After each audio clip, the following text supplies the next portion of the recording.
Well, today we're talking with Jennifer Roback Morse, the founder of the Ruth Institute, which promotes and defends marriage on college campuses especially. And Jenny, why don't we start by hearing a little bit about your background, how you got to the position you're in today? Well, Chris, my doctorate's in economics, and I taught economics in the 80s and 90s at Yale and at George Mason University. And during that time, I eventually wanted to have children, and I was married, which was in those days an important first step. That isn't necessarily required in these days, but my plan for myself was that I would get tenure at George Mason. I would have my baby during the summer. I had it all planned out. I'd have the baby during the summer, and then I would go back to work in September and put the baby in daycare. That was the plan that I had worked out for myself. Mm-hmm. But of course, it didn't turn out exactly the way I planned. We ended up having a 4.5-year confrontation, you might say, with infertility. And so the result of that was that I came back to the practice of the faith as a direct result of the infertility experience, because it was the first time in my adult life that I couldn't get what I wanted by trying harder and working harder and being smart and so on. So eventually the way we resolved our infertility crisis was by adopting a little boy from a Romanian orphanage, and then naturally we got pregnant within a short period of time. So we had 2 children in 6 months' time, a little boy who was 3 years old by the time this all came down. We have 2 children 3 years apart in chronological age, but they arrived within 6 months of each other. So we have a son and a daughter who are now in their 20s, and it was a real shock to have those 2 kids. I mean, I think most people understand having a baby is a big life-changing event and turns your life upside down. But to have 2 of them in 6 months' time was more than, sort of more than double the problems. But what was interesting about it, for me as a social scientist, is that it helped me to see just how much mothers and fathers really do for their children. Because our little boy had been profoundly neglected for 2.5 years, and our little girl was just being brought up by average, normal parents. There's nothing spectacular about us as parents, right? We're just doing what comes naturally, and she was doing what comes naturally. And so it helped me to see how much moms and dads actually do, how much children need their parents, and how much the whole social science establishment, including economics, is simply taking for granted that somehow we're going to end up with adults in society, and somehow those adults are going to be functional, with no real thought about how that actually happens. So that is the experience that got me interested in the whole question of the family and its relationship to the free society. Somehow or other, it seems that some people assume that people appear at age 21 out of nowhere, and they're fully formed and have their own preferences and do what they want to do, and how exactly they got there. Right. It's kind of a black box. Right, exactly, that's exactly right. And how do you get people, when children are born, trust me, they do not respect property rights. I mean, I think most parents know that. Your 2-year-old does not respect property rights. But somehow, by the time they're 21, they're going to be homo economicus. They're going to make contracts, respect their contracts, respect other people's property rights. They're going to go into a store and they're not going to take anything they want that they see there. They're going to actually pay. All that kind of stuff. How does that happen? We don't really give serious attention to it. It's certainly not in economics and political science and those type of disciplines. So I ended up, by necessity, having to learn a lot about child development, just because that's what was necessary for us to do what had to get done. And so, of course, those people know a lot about the interaction between a mother and a child, and the interaction with the father, and how the collaboration between the parents is significant to the child, so on and so forth. So those guys have tracked quite a bit. But to incorporate that into the larger picture of the family as a social institution that society really, truly can't function without, nobody has really done that. Yeah, it really seems that these days people are questioning whether or not marriage is an essential social institution, that somehow people assume that there are all kinds of different arrangements that can be used to take care of kids, or for people to organize their intimate lives, as they say. And how do you think we have to approach this issue to help people understand what marriage is all about? Well, gosh, Chris, marriage is one of these things that is, it's a very big, multifaceted reality. So, if you think of it as, so a beautiful gem here that you're holding in your hand, and you rotate it, every time you turn it, you'll see something different about it. So we're not going to be able to do justice to the whole thing in this amount of time, obviously. And lots of different disciplines have something to offer, in terms of our understanding. But I think for me, there are a couple of big points. One of the big points is that traditionally it has been understood that the family in general, and marriage in particular, is the institution that has the responsibility for rearing children. That marriage is the proper context for sexual activity and the proper context for child rearing. That's been the traditional understanding. So it's, in most times and places, really traditionally everywhere, it's been understood that marriage is the proper context for sexual activity and for child rearing. So you can look at cultures all over the place, you can look at cultures all across time. There's never been a culture that says you can have sex anytime you want, and you can have babies any place you want. There's always been some kind of social structure, a lot of variety in that social structure, but there's always been some structure that channels sexual activity and baby making and the rearing of babies, and it's called marriage. And so that's been the traditional understanding, and it's a very functional institution for getting that job done. Well, now what we are dealing with is an ideology, and it really is an ideology, Chris, that says that the proper context for sexual activity is anything you want, and the proper context for child rearing is basically, it's the state's primary responsibility. Basically, the government has primary responsibility, and we just haven't gotten there yet to the point where adult parents are relieved of that responsibility and burden. But if you look at the history of social policy coming at us from the left, whether it be in the U.S. or other countries, what you see is a kind of continual encroachment on the terrain and domain of the family, with replacing some of its functions, with, in some respects, weakening the understanding of what marriage is about, weakening the stability of marriage. All of those things have all come from kind of one ideological position. And the end game of that ideological position is that children should be some kind of collective responsibility rather than the responsibility of the parents. And so I don't think people have fully grasped that that's what we're dealing with, It seems to me that really the key change is the question of the father and exactly how essential his role is in the raising of children, because a lot of people seem to assume that the mother-child relationship is the key one, and as long as the mother has support from some place, right, whether from a father or from the state or whatever, that will be adequate for providing a framework for raising children. And what's the problem with that view, of course, is that the substitutes for the father are either a series of other fathers, right? So you've got the whole phenomenon of multi-partner fertility, which we should talk about. But then the other substitute for the father is the state in some form or fashion. So if you think about if you think about the father, and the father's traditional role is provider and protector, the state is taking over both of those roles, right? We'll provide for the mother in some other way. We'll provide protection for her in some other way. We'll have the family courts. We'll have the Violence Against Women Act. We'll have a variety of things that will provide protection. But the reality is, what's really different is that one system is a personal system of personal care and personal love, and the father's self is invested in the care of the child and the child's mother. That's the human way, I think. What we're proposing is really a kind of inhuman, impersonal, almost bureaucratized, corporatist type of replacement for the father's role in the family.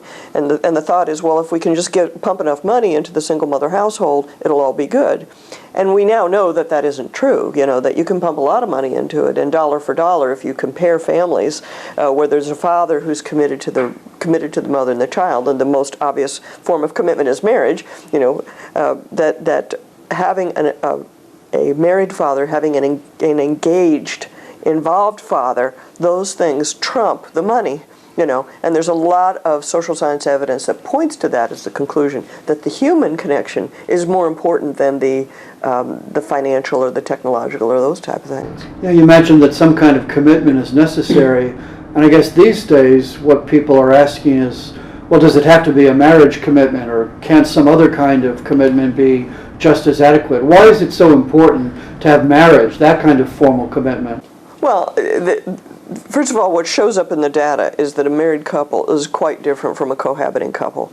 That would be the principal alternative to marriage, right? Would be living together without marriage, cohabitation. And so that's been studied quite a lot, and it's pretty clear that they're not the same. That it's just a piece of paper argument is gone, right? Because the piece of paper actually matters quite a lot, right? Because a piece of paper, in order to go through with it, it tracks a lot of commitment, it tracks a lot of willingness to merge your life with the other person. I mean, I think we don't quite understand what commitment means in this context. What it means is that you are putting all your chips on the table and pushing them across the table for that other person, and they're putting all their chips on the table for you too, and so there's no holding back, right? That's what's really different. And so what you are able to do in a marriage is to make a life plan together, and a cohabiting relationship doesn't really have that benefit. And so that shows up in the data, both in relationship quality and in the outcomes for children. So if you look, for example, at different measures of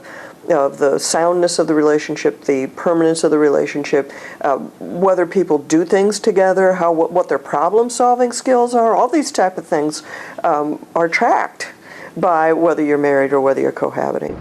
Yeah, that reference to putting all the chips into the middle of the table there brings up the question of no-fault divorce, because a lot of people say it would be a mistake to put all your chips in, because after all, every woman is only one man away from disaster, as sometimes feminists would say about the institution of marriage.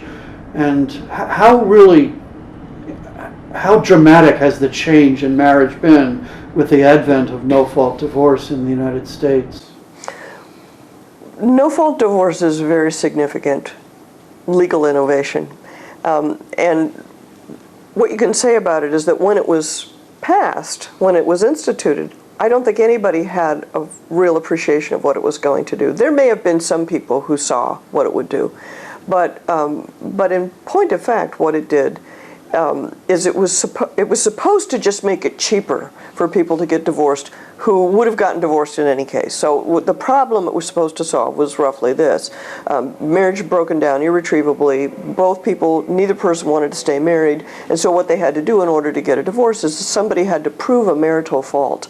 And the most obvious thing to prove would be either to claim that your husband was beating you up, or to claim that somebody was having an affair.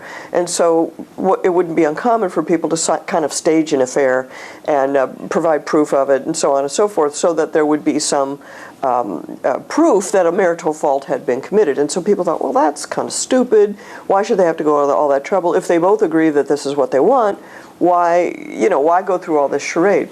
Well, what people didn't realize is that when they were going through the charade, they actually had really, truly both agreed to it. They were actually both collaborating. You're actually sure that both people really, really wanted the divorce. What no-fault divorce has turned out to mean is unilateral divorce, where one person can pull the plug for any reason or no reason, and the other person can be over here, I want to stay married, what are you talking about? And they can't do anything about it. The law comes in on the side of the person who wants the relationship the least. That's what the law is. And so the possibility, we have this image that, they've both agreed, and it's an irretrievable breakdown, and they both agreed, and we're just helping them move on. But that is not the reality. That's the big lie of the whole thing. And so what that means is that marriage is really less than a contract as a result of that, because most contracts you have to pay damages if you do something wrong or don't perform. And it also means that this has become the entering point for the state to become involved in the family. Because if you've got one party who's reluctant to end the marriage, you've got a reluctantly divorced party, somehow that person has to be removed from the assets of the marriage, typically the home and the children. And so the state moves in to separate that person, quite often the father, usually the father, to remove him from his home, to remove him from his children. And so now the state is involved often in micromanaging the post-divorce conflict that invariably comes up. So there's a whole, I would call it a superstition of divorce. But the superstition is that these two sensible adult people have decided to end their relationship, and that ends all the conflict, and that ends all the problem. But the truth is that it isn't necessarily both people agreeing to it, and it isn't necessarily that it ends all the conflict, and it isn't necessarily that they're managing their lives privately. More often than not, the state is deeply involved in their family lives in ways that would just be appalling to imagine the state being involved in the home under any other circumstances. So, you know, managing the money, managing the time you can spend with your own child, you know, all of those things the state has become involved in. And I don't know what the advocates of no-fault divorce intended, but this has been the outcome. And I think many, many people listening to this tape are going to identify with it right away and go, yeah, ended the conflict, ended all conflict? Are you kidding me? It just transferred the conflict to another realm with the government being involved. And the other thing that was said about no-fault divorce when it came in is that, oh, look, we have some studies that show that children will be fine as long as their parents are happy. Well, that's turned out to be a complete disaster. That's turned out to be completely false. And nowhere more prominently than in the situation that the specialists will refer to as low-conflict marriages, okay? So in high-conflict marriages where there's domestic violence or, you know, a lot of quarreling or adultery or drug abuse, something like that, in a high-conflict divorce or high-conflict marriage, yeah, kids are better off if that stops. Kids really are. That is, yeah, okay, let's get the kids out of there. Let's break this. Let's put a stop on all of this. But what people forget is that high conflict situation is precisely the situation where you could have gotten a divorce under fault rules, right? Those are faults. Those are marital faults, right? So the real innovation has come in how we handle the low conflict marriage. So the low conflict marriage, people used to grin and bear it and say, well, we'll stay together for the sake of the kids. But now the low conflict marriage, we say, well, I guess it's over. The marriage is broken down. Might as well move on. And those are precisely the relationships where the children are devastated by the separation of their parents. Because kids, let's face it, kids are pretty self-centered. They don't know. You know, if it's really low conflict, they don't get that mom and dad aren't getting it on in the bedroom or whatever. They don't know what's going on, you know. And so all they see is the disruption of their lives. And one of the striking things is how often kids think that they are at least partly responsible for the divorce, which seems so strange. Yes. You know, that they would take that on themselves, and yet it seems to be a fairly frequent occurrence. Yes, that's you know, Chris, that's a very good point. That children in their self-centeredness and in their immaturity, you know, take on that responsibility, as you say, and think, oh, I must have done something wrong. It must be my fault somehow, because that's their way of kind of holding on to control of their world, which is now spinning out of control. You know, they can't manage their world. You know, something big is happening, and so it's easier for them to believe that it's all their fault than it is to say, no, mom and dad have just really lost their minds, or, you know, whatever else they are, or I'm out of control of whatever's going on. And so that again, that's another factor that the cheerleaders for divorce never quite take into account. I mean, one thing I found fascinating is that when Judith Wallerstein did her study of divorce, and especially the Children of Divorce Project in California, she assumed, first of all, that the effects of divorce wouldn't be as great as people thought they were. She also thought that adult children wouldn't be much affected by it as well. And she was shocked to discover that even adult children, you know, those who are out of the home and older, are also tremendously affected by the divorce of their parents. Judith Wallerstein is a very fascinating person because she's one of the few people who's really honest about this. She was recently deceased. Yeah. And as you say, she started off thinking that divorce is going to be this great liberating thing for people. And if the parents are happy, it's going to be okay for the children. We're sensible, mature, modern people will be able to handle all of this. And she just started collecting data and interviewing people and talking to people. And she discovered that this was not the case. As a matter of fact, it's kind of interesting. When I lived in Northern California, I encountered a woman who herself got divorced during this period of time that Judith Wallerstein was telling everybody it would be okay. And this woman was still bitter and still angry toward Judith Wallerstein because she felt that Judith Wallerstein was responsible for the dissolution of her marriage and for all of the problems that had come since. And I said, wow, that's incredible. But you realize she's now changed her tune. This lady was like, wouldn't be placated. Well, you can't really blame her in a way, because it was her one and only life that was spoiled. But yes, what she discovered is really long-term impact of the disruption in the child's life. And if you're an adult, if you're older, you think, well, the kids are older, their parents get divorced, it doesn't matter as much. What we didn't really appreciate is that the relationship between the parents is the foundation for the child's life. That's the stability of the child's life. When that starts to shift, that's like the ground moving under your feet. So it doesn't matter how old you are, that has an impact on you. And for the younger kids, of course, it has been really devastating. And long-term impact, it's not like they get over it after a couple years. It's like their ability to form relationships is hampered. We now know that those kids who are children of divorce have a harder time getting married and staying married. Yeah, it's been striking, I guess, when I've had some of my own kids go off to college, and especially I'm thinking of one who went to a secular college.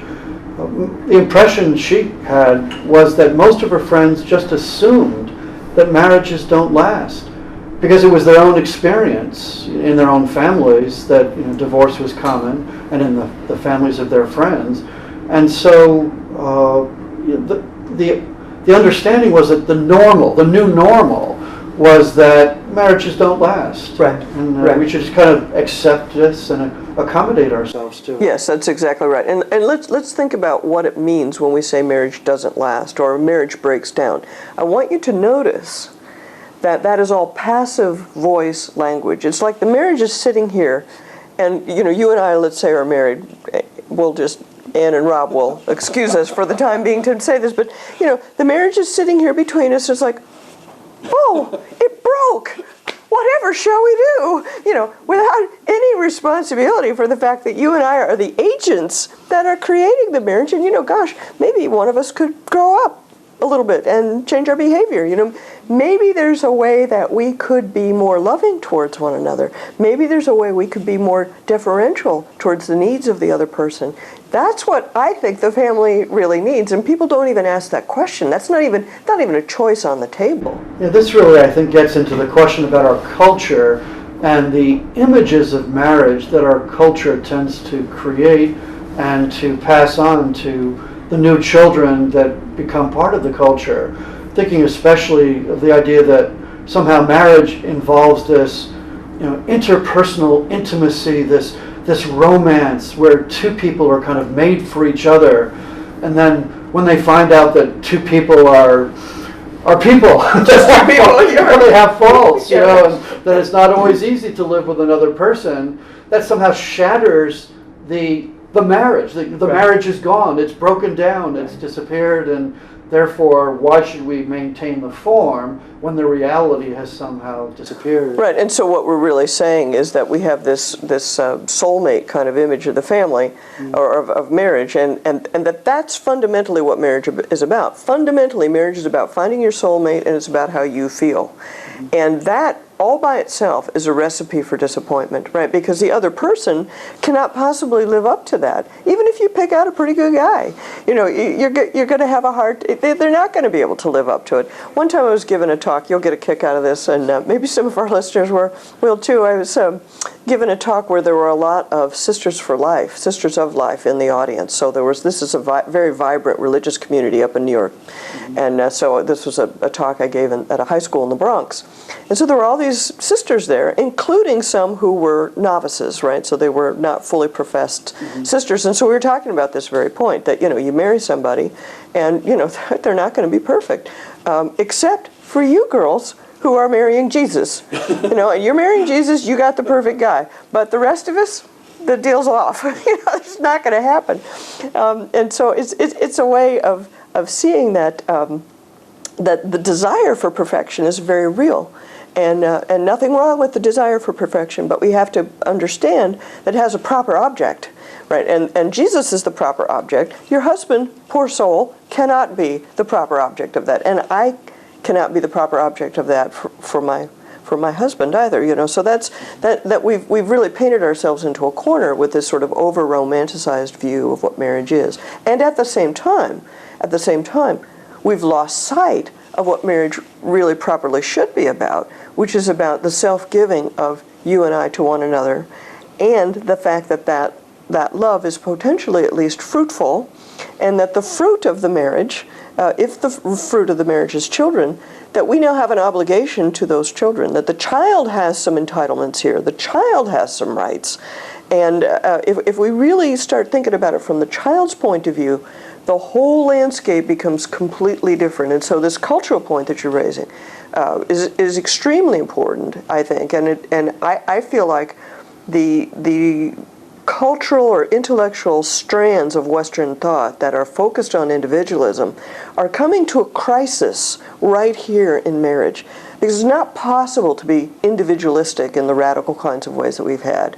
It's not possible to be a Rousseau, let's do it all naturally kind of person, you know, let's be authentic all the time. That's not possible. There are many of these kind of strands of political thought that just can't hold up under the weight of the day-to-day interaction with a real human being. And so what the more traditional understanding, or I would call it the ancient Christian teaching about marriage, which is common to all Christian faiths really, is that it's about the interpersonal communion of husband and wife that is fruitful, and that now the child has some entitlements with respect to the parents, you know, and we never think in terms of the child having any kind of entitlement. I think the striking thing about the adoption of the soulmate idea of marriage, especially given the technological innovation of contraception in the 1960s, is that it led to a whole view of marriage that, in a way, flipped its understanding. Yes. Because originally the idea of marriage was that this is what provides children, the next generation, this is what helps the human race to go on. And obviously, in order to do that, you had to have some kind of sound relationship between the parents. But it was always kind of, in a way, looking beyond the parents to what, you know, what that marriage produced in the way of children. And now, I think it's fair to say that the average American probably views children as a secondary feature of marriage and an optional feature of marriage. And that's really transformed our understanding, and I think had a tremendous impact on the institution.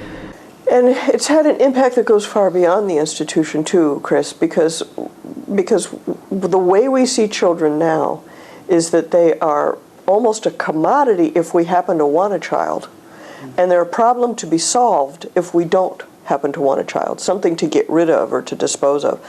So, and so what that means is that every human being comes into the world not as the result of a gift, not as a result of an act of love. You know, you don't look at that baby and say, my goodness, this is God's gift to us, right? We look at that baby and say, this is the commodity that we've acquired because we wanted it, you know? And so that transformation of the understanding of each and every person, really, is like, well, okay, if we start off our lives as commodities, when do we become persons? When do we become persons with rights? If we're something that other people have rights to, when do we become full-on persons with rights of our own? And so the whole foundation of Western freedom, Western individualism, all of those things were predicated on the idea that every single person was created in the image and likeness of God, equal in the eyes of God on that playing field, and that every single one of these people, every single person has rights, entitlements, responsibilities to be sure, but also that every single person was an irreplaceable gift from God. That's what we're losing. And if we lose that, there's no point in Western freedom anymore. You know, the very foundation of all of that stuff goes away. So I don't think that the people, you know, primarily leftists and socialists and these kind of people who are, you know, involved in this transformation, I don't think they have fully appreciated just what they have set in motion here. that to remove marriage from its procreative meaning and to remove all of us from this kind of law of the gift and interpersonal giving and receiving of the self, we've really turned something loose on society whose impact we will not fully appreciate until a lot of time has gone by and until it's going to be really hard to turn around and do anything about it. Earlier, Jenny, you talked about the idea of multi-partner fertility and said you wanted to get back to that. Can you talk a little bit about that? Well, yes, I'm talking about divorce and remarriage, and we've been talking about the soulmate and the breakdown of the soulmate relationship, and you move on and so on. And you know, if it was just about adults, and it was really just about adults, that wouldn't be so crazy. But in fact, you know, we've got children involved here, right? So whether it's divorce and remarriage, or whether it's serial cohabitation, or whether it's unmarried woman who has a child, what often will happen is that the next child will be with a different partner. Okay, so if you divorce and remarriage, quite often the new marriage will produce a child. Okay, and so there are a set of that's called step parenting because there's been marriage involved. And so if you look at the data and the literature around step parenting, there are a lot of there are many psychological problems that are unique and pronounced in step-parent households. And likewise, if you look at the situation where a woman has had a child with a man she's not married to, the odds go up very high that her next child will be with a different man. And so what you've got then is the child of the first relationship becomes kind of a leftover from that relationship, right? And so that can happen if the parents are married or if they're not married, right? That kind of feeling that my mom has moved on with a new man, they have their new baby, and what about me? You know, forgot about me kind of thing. You will be amazed, Chris, when I talk about this on campuses, how many young people will come up and talk to me and tell me these kind of stories about what that was like for them to see their mom move on, and for, you know, the new dad to bring presents to his child but not to her. You know, that kind of stuff that goes on that you think, oh my God, what were they thinking? And I think people don't mean to do it, but it's almost like that bond, the natural bond between the parents. You can't just override it and say, oh, well, I'm going to be a good stepdad, or oh, I'm going to be a good stepmom. It's a lot more complicated than that. And I have one friend whose daughter never married, but who has kids by a couple different men.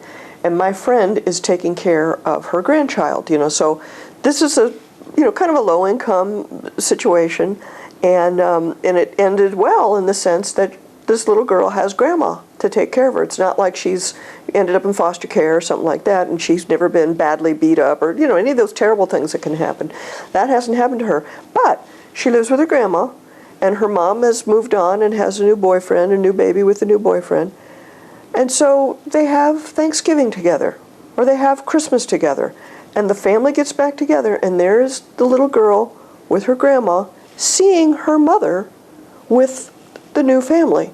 And every one of those encounters is a reminder to her that her mother doesn't want her. And every time that little girl acts out for a week and she wets her bed. 6 years old, 7 years old, and she's still wetting her bed after every one of these kind of encounters. And I just think our social theorists, our people on the cutting edge of social change, have not thought through what this means to a child to be left behind from a relationship like this.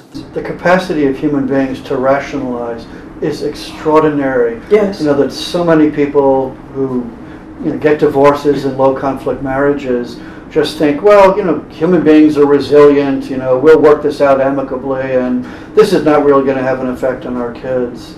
And the social science evidence is really not very encouraging. And the evidence of your own senses, you know, if you would open your eyes and look to it. And, you know, honestly, if we're going to be so resilient, you know, if people are so resilient, how about the adults be resilient? How about we do a little bit of that and give the child some protected years where they can be children and grow up and feel some stability and feel some care. So the power of the physiological bond is something that a lot of the opponents of marriage are really trying to overwrite, right, and trying to downplay. For liberal political philosophy, actually, parenthood is a pretty hard nut to crack, because liberalism tends to be oriented toward choice. Yes. It's a free choice, and you can make a free choice to stay with a partner in marriage, but you can never actually really undo being a father or a mother. That's right. That's just a fact that you're going to be that for the rest of your existence, whether you want to or not. That's right. And looked at from the child's point of view, you are one of the two most basic people in their lives, and you have no right to fool around with that. Right. I mean, if you really look at it from the child's point of view. As if you think, again, go back to the child's perspective, and you think, well, what are children entitled to? Well, if you just start with the most basic, minimal thing, that the child's entitled to a relationship with both of their parents. They're entitled to be cared for by both their parents. They're entitled to know who they are. Those are pretty minimal entitlements. It's not saying, every child's entitled to a career at Harvard or something, or the high-quality daycare, or, brilliant, witty parents. You're just entitled to a relationship with the people who brought you into being. So if you believe that, then that means that the child has a legitimate interest in the stability of their parents' union, because it's the stability of the parents' union that allows the child to have that. Whereas if mom and dad are quarreling, if mom and dad live on opposite sides of the country, the child's ability to have access to both of them is really limited and is really disrupted. And the child doesn't have much say in what the parents do. Exactly. Exactly. And so that's the entitlement that must be protected proactively. See, this is the point.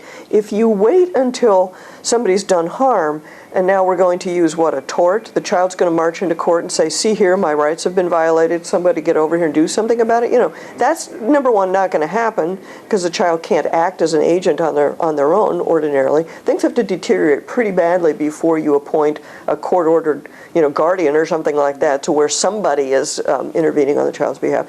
But even if you could do it, even if the child could march in, time is marching on in the child's developmental sequence. So you only get 1 year to be a 2-year-old, and then that year's gone. And if mom and dad were not present for that year, you don't get to go back and redo 2. So therefore, you have to protect this entitlement proactively with an institutional framework, not with the litigious framework that deals with it after the fact, but that deals with it going forward. That's what marriage is. Marriage is adults' society's institutional structure for protecting that legitimate entitlement and interests of children. That's what it is. That's what it does, just functionally. Forget all the theology and philosophy and stuff. That's how it functions.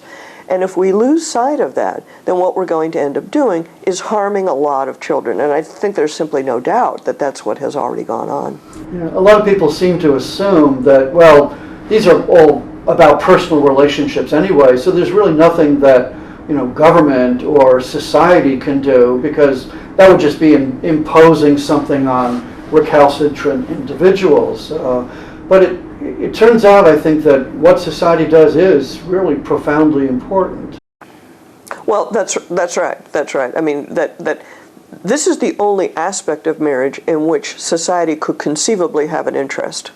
Right, the procreative function, the procreative meaning, the protection of the rights of children, that's the only place where society could possibly care what goes on in a personal relationship. That's why marriage and family law are separate from property and contract law, right? Because if you and I have a contract, there are all kinds of things we can do under the law of contract, but nobody thinks about, well, let's govern our friendships or our personal relationships with contracts. Nobody thinks like that. Nobody thinks government cares about that. I think actually a few people do, which is strange. But they're slightly nuts.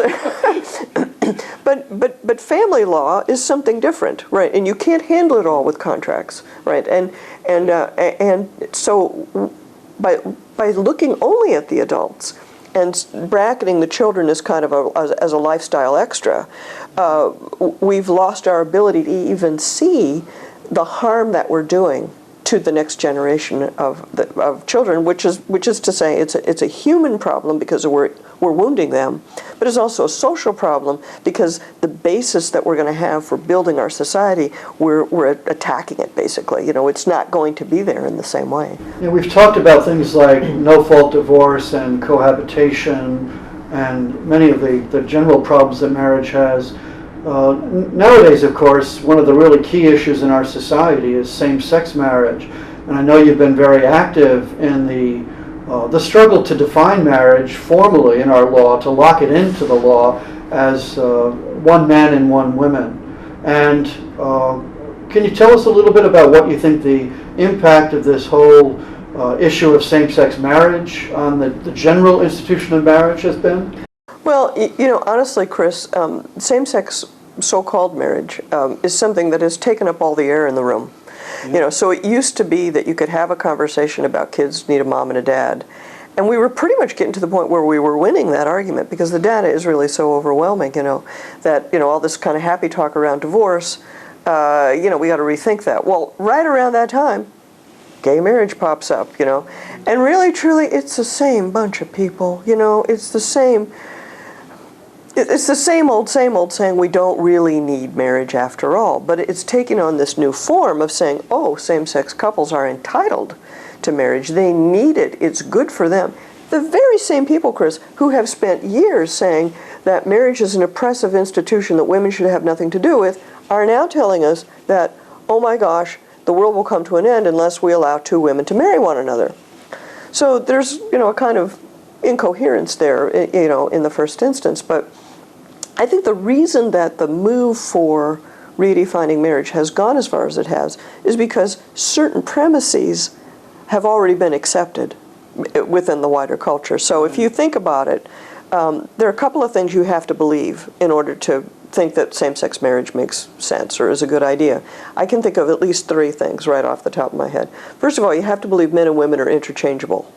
You have to believe that you have to believe men and women are interchangeable for all purposes, not just for being an astronaut or being an accountant, but for parenting and marriage. Men and women are interchangeable. You have to believe that. Second, you have to believe that marriage is principally about adults and not about children. Children are, throw along, as a lifestyle extra, as we've already talked about. And third, you have to believe that that sex is principally a sterile activity. Okay, that sex is normatively a sterile activity, and procreation is going to be thrown in as an optional lifestyle extra, but that we're going to really build our society around the premise that the sexual act has been sterilized and that everybody's entitled to unlimited sexual activity without there ever being a baby showing up. Okay, so if you believe those three things, and a lot of people do, then it seems arbitrary to limit marriage to just one man and one woman. But if you throw out any one of those three things, then you got to be sitting there scratching your head going, wait a second, this doesn't add up. The difference between men and women actually tracks something that's real. It's not just social and cultural oppression, being levied on people. Yeah. So that's why we're in the trouble that we're in, because we've lost so many of these previous battles. We've let them go. We've just let it go. We haven't lost because we've fought and lost. We just let them go by default. Yeah, the original idea was that there was this fundamental connection between sex and children and marriage. Right. That the three were somehow integrally related. And now we have completely separated sex and marriage because sex is a kind of a recreational activity. It's a moment of intimacy in a moment in your life, but it's not really tied to any long-term marriage commitment.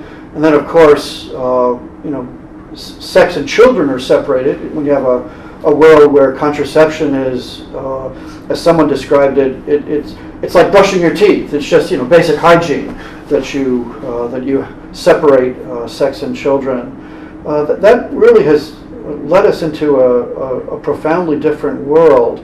One way I try to get this across to my students sometimes is to ask them this question. Imagine that you're in the Truman Show. Somebody's been taking a picture of your whole life, a movie of your whole life, and so you can actually go back and look at it. and you could trace every moment in your life where you saw a sexual image. So, add up. Look at all those sexual images you've seen in your life. You're 18. You're 20 years old. How many images do you think that would be? 500,000, 600,000. I mean, in our society, huge number. It would go on. Now ask yourself this question: in how many of those images does the sex have anything to do with children? Right. Right. And what an extraordinary world we live in, that there's such a dramatic separation between sex and children. Yeah. And if you think about it, it's completely irrational. It's completely irrational, right? Because all contraception can actually do, Chris, is to change the probabilities of a pregnancy resulting from a particular act of intercourse. So if you just think about technology, everybody wants to say, oh, the technology changed everything. Well, no, wait a second. We're just going to roll with the technology? We're not going to ask any questions about the technology? Dude, do you believe in the private ownership of nuclear weapons because we have the technology? Is that what you're trying to say? I mean, get out of here. Of course, we have to make some judgments about how we're going to view the technology, how we're going to use it, and so on. So contraceptive technology simply reduces the probability that any particular act will result in a pregnancy. That's all it can do. It cannot guarantee you that you can have unlimited sex without a live baby showing up. It can't do that. So really, the contraceptive ideology is more significant than the contraceptive technology, right? If you really think about it, because we're committed to the ideology that we're entitled, right? We're committed to that, and we're building the society around that ideological commitment, but it's completely irrational.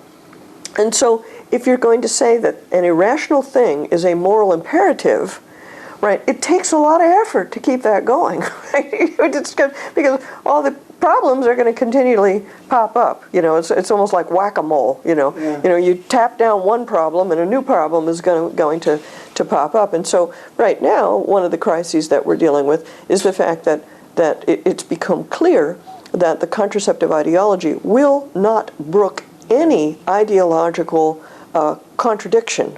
It cannot tolerate any dissent. It cannot tolerate any nonconformity.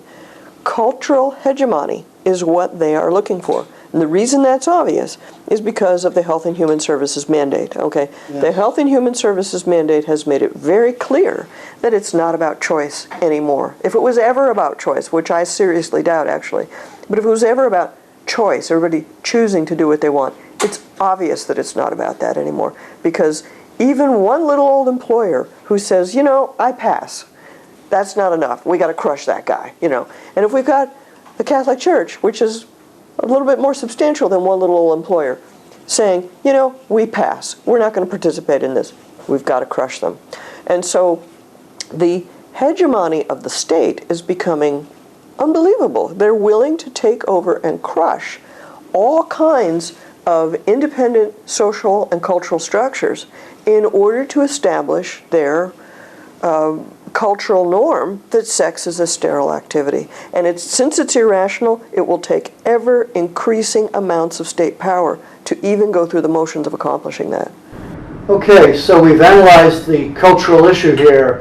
Where do we go from here? What do we have to do to try to reestablish some more substantive understanding of what marriage really is? Well, Chris, I ask myself that every day of my life. If you really want to know, I get up and think, oh my gosh, what am I going to do today?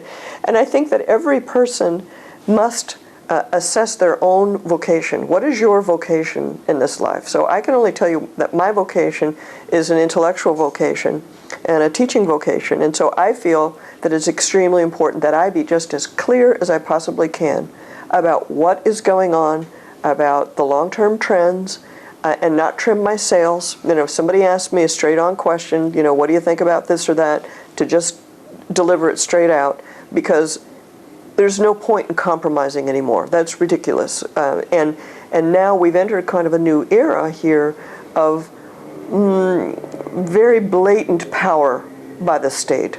And so it's going to take prophetic witness. It's going to take people being unafraid, to speak out. And so the more we are silent, the more we are doing the work of the other side. There's no question about that. So I think every person needs to assess what their own vocational calling is, and speak the truth within that vocation to the best of their abilities. Because in the end, this thing can't stand.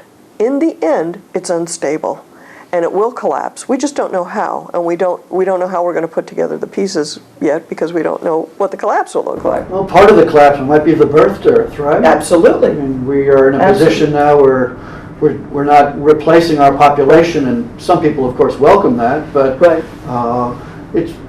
it seems pretty clear that even on the level of economics, that the negative effects of this are pretty substantial. That's exactly right. I look at it this way. We've got sub-replacement fertility, and we've got a $15 trillion debt, national debt, and we've got 40% out-of-wedlock childbearing rate overall in our society. Among the lower classes, it's closer to 70% out-of-wedlock childbearing rate. That is the social equivalent of a $15 trillion debt, right? Because it's taking from future generations in a way and placing a burden on future generations that simply cannot be repaid. So something will collapse in some combination, whether it will be the economic system, whether it will be all the pay-as-you-go entitlement programs, whether we'll have too many children who have been underparented to the point that they're not functional and they start doing crazy stuff we can't predict right now, or the gangs get out of it. I don't know what it will look like, right? But I think we can say for sure that the current course is unsustainable. So I think that people of goodwill, people of intelligence, and people of faith especially, have to be girding themselves, preparing themselves for whatever that might look like, for whatever the meltdown might look like, for whatever after the meltdown situation might ask of us. And I think the only way you can do that, or the first prerequisite of it, is you have to identify it accurately as to what it is. And I think our conversation here has been very helpful in that regard. I hope it will be helpful to people who watch it. I mean, one of the striking things, I think, about the current situation is that there does seem to be a change in part of our culture. And that's especially with the so-called blue state, highly educated people, where strikingly, they're the ones who are not getting divorced in anywhere near the numbers that you might think they would if you think about the ideology of autonomy in that group. But unfortunately, the working class is absolutely being destroyed by divorce and family breakdown. Or family failure to form. Yeah, not forming in the first place. But it raises the question, well, gee, if it's possible for at least some people in our culture to see, and not for religious reasons either, but just to see that divorce is it's an ugly thing, it's not something I want to go through, and they can actually step back from the precipice, can we somehow get that outside, just part of the culture, and help to bring about that change in the whole culture? The interesting thing about the leadership class of our society, which shows up in this blue state, red state thing that you're talking about, shows up in a number of ways. The interesting thing about it is that they are basically living Ozzie and Harriet lifestyles. They just started at age 30 instead of age 22. Okay, so in other words, they postpone their age at first marriage. And they've got a career, they've got higher education, they've got all that stuff in place before they start living. Lots of sexual activity. Well, that's the next point. What makes it possible for them to do that is contraception and abortion. And so that's why your well-to-do, rich Republican women so often are pro-choice, because in some way they know that that the widespread availability of contraception and abortion has made their life possible. And what they don't see is what it has done to the lower classes. They do not see the connection. And I tell you, it's hard to help them see the connection because they're resistant to it. They don't. That's a lot to take on. If you really saw. Well, they just want the lower class to emulate them. Which is not possible. Which is not possible. See, this is the thing people don't understand. It used to be that you could say that poor people were like us, but they just didn't have as much money. That's not true anymore, in the sense that the married lifestyle of getting married and staying married, that is not available to them anymore. That's not really even available. Between the welfare state incentives, between the no-fault divorce problems, between the cultural onslaught of do whatever you want, between them having contraception thrust in their faces and told it'll be okay as long as you use the condom. All of those things are conspiring against them to make it extremely hard for lower income people to get married and stay married. And so therefore, what their lives look like is this kind of continual churning of partners so that multi-partner fertility is the reality for them. And what that means is that the time that they could be spending just sitting around the table with their one man, one woman for life and their kids, working on homework, paying their bills, doing all the functional things families do, instead of that, they're in and out of family court. They're in custody disputes. They're in child support crises. They're in all kinds of problems that are not functional for any good purpose. And the upper classes of our culture have no clue that this is what their ideology has turned loose on people. And so the fact that they're living nice Ozzie and Harriet lifestyles is not leading by example, is not particularly helpful, because at the same time, they're saying things like, oh, kids don't really need a mom and a dad. Oh, you're being too biologilistic and putting too much emphasis on biology and the biological connections. What's wrong with you, Dr. Morse? They're talking like that, and the lower classes are listening and trying to live lives that say, okay, kids don't need a mom and a dad. Okay, fine. I'll leave my kid with my mom, and it'll all be good for my kid. It'll be fine. It's like. Let me ask you a question. Let me ask you a question that really haunts me because I come back to it so often, and that's how is it possible to do something about the popular culture, which I think is what tends to convey to people some sense of what marriage and sexuality is all about. And I think of Hollywood, I think of movies, TV, bestsellers, women's magazines, all these things that go into the formation of popular culture. And I think of how completely dominated they are by liberal social values that make it very difficult to have lasting marriage.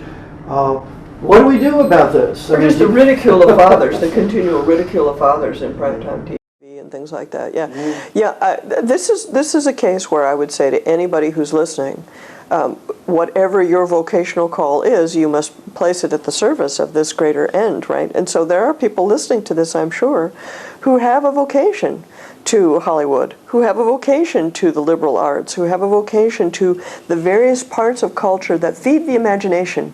That's really what we're talking about, Chris. We're talking about what are the things that go into your head and feed the imagination.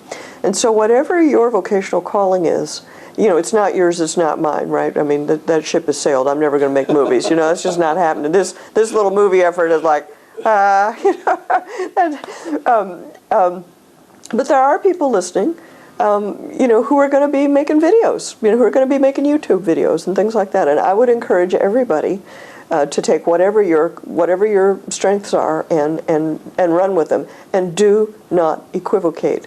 Do not be afraid. You cannot be afraid that somebody's going to make fun of you because you're crazy out there Catholic, or you're crazy out there evangelical, or whatever the case might be. We have truth on our side. There's plenty of evidence that this kind of sexual culture is not functional. There's plenty of evidence of it, and so we need to carry that ball forward. Yeah, one thing I wonder about constantly is whether we might have to, in a way, at least partly, and I'm even hesitant to say withdraw from the culture, but somehow create some kind of protected subculture in which we can raise our families in a way that they can really understand what the true nature of marriage is. And you don't want it to be a complete withdrawal from culture. You don't want to, we don't want to become Amish, because we want to actually be in the culture promoting what we think the truth about marriage is.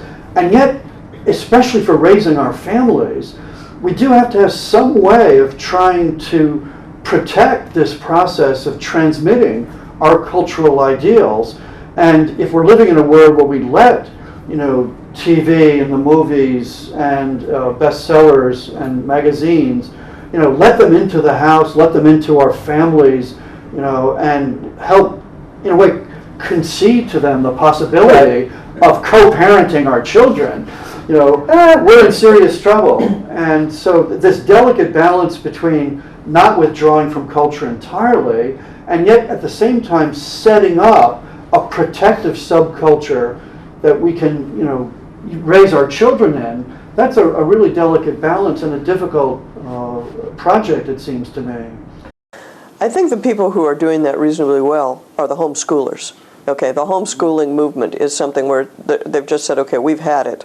We're not sacrificing our children to the school system anymore. Not public, not private. We are going to take responsibility for our children. This is our primary responsibility as parents, and we're going to take that responsibility. So it's a beautiful thing, and it's bearing a lot of fruit, because I don't know, I haven't been in the classroom in a number of years, but I hear from my friends who are still teaching that you can pick a homeschool student out of a crowd in a college classroom. You can pick them out, which ones have been educated by their moms at homes.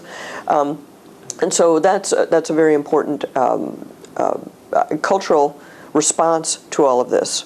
So it's very important to protect the institutions of homeschooling and to make sure that that's still allowed and so on, and not give a single inch to the state on that. In some ways, that seems to me to be a response to a situation where at one time we actually had certain pillars that were the foundation for our families and for cultural formation, and it would include the state with a certain protective series of laws, a kind of web of laws that supported marriage.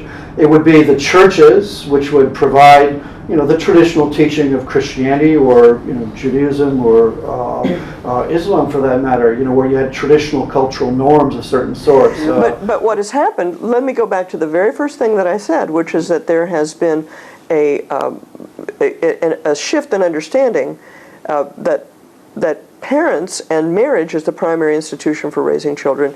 Those who believe that the state has the primary responsibility for raising children, those people, let us call them socialists, those people have taken over the schools. And let's not make any bones about it. In most big cities, many big cities, the school systems are dominated by the teachers' unions, which are leftist organizations. And I know for sure in California, the public schools are a jobs program for adults. They do not have anything to do with the good of children. They just don't. And, I'm sorry if somebody doesn't like that, but, I dare you to go prove otherwise. The fact is, what those kind of people will do when they have control of a school is use it for their ideological purposes. And that's why the schools have turned into what they've turned into. That's why you don't have kids learning to read, reading the Aeneid in high school. You have them reading, God knows what. Color Purple. Or it's gone downhill from there, I think, Chris. I don't want to alarm you or anything, but that's the point, that group of people views the parents as an obstacle to their social hegemonic goals, okay? And so therefore, overriding the values of the parents is an extremely important part of their objectives. That's why the gay lobby is so intent on getting involved in schools and in education, all the way down to kindergarten. They want to have gay-friendly curriculum, okay? And I'm not being hysterical in saying this. I'm just saying because this is the fact of what they're trying to do. They're trying to shape the imagination and the minds of children, and it's your children that they want to do that to, because their ideology, the whole sterile sex ideology, of which homosexuality is simply one part, but the whole sterile sex ideology, by definition, doesn't produce children, okay? So the future is with our children, and children are a scarce resource, so that's why they're doing hand-to-hand combat with us over the future of the kids. And I think parents need to understand that these are the terms of engagement. The other side does not love your child. They don't love your child. They're not worried about your child's feelings and stuff. They see your child as a resource in furthering their agenda into the future, a resource which they themselves cannot provide. Well, we've been really fortunate to have this opportunity to talk with Jennifer Roback Morse, the founder of the Ruth Institute, on this really central cultural issue of what marriage is and what its condition is today and what the future holds in store. So thanks for tuning in. This is Christopher Wolf. I'm co-director of the Thomas International Center, an educational institute that promotes thinking about the big questions in life, where we come from, where we're going, and how we should live our lives in the meantime. So thanks very much.